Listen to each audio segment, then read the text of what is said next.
Alright, so magandang araw muli sa inyong lahat mga ka-maestro. So nagbabalik na naman tayo ngayon para dito sa ating panibagong video. So ang video natin ngayon mga ka-maestro ay tungkol pa rin dito sa DepEd PBB SARO, no? Para naman po ito sa mga SDO personnel. Update po yan ngayong araw, February 28, 2024. Pero bago natin alamin yan, kung bago ka pa lang dito sa aking YouTube channel, huwag mong kalimutan na mag-like, mag-comment, mag-share, at syempre subscribe mo na rin itong ating YouTube channel, El Maestro Sir Anton Official.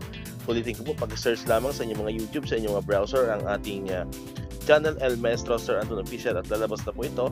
Click lamang po ang subscribe button kasi libre lang naman po yan, wala pong bayad yan. And syempre, ang notification bell button, pakiclick na rin po para updated kayo, manonotify kayo every time may mga bago tayong upload na video katulad dito. Okay, so nabanggit ko na kanina ka-maestro.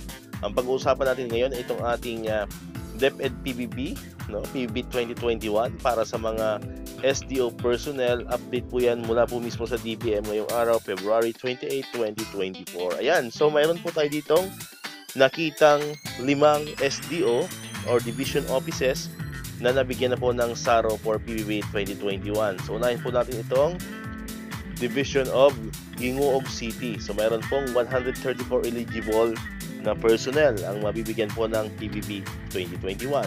Next naman po ay ang Division of Cagayan de Oro City. Meron naman po silang total of 87 eligible personnel. Next po is ang Division of Misamis Oriental. So ang Division of Misamis Oriental ay meron naman pong 152 eligible personnel. Samantalang ang next po is ang Division of El Salvador City na meron naman ang 69 eligible personnel.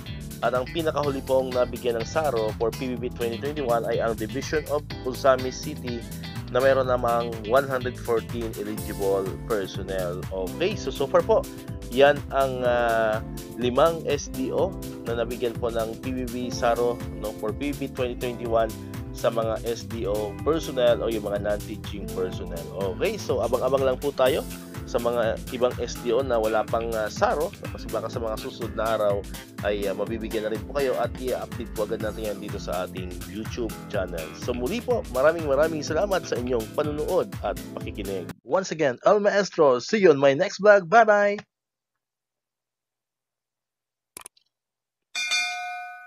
1, 2, 3, come on!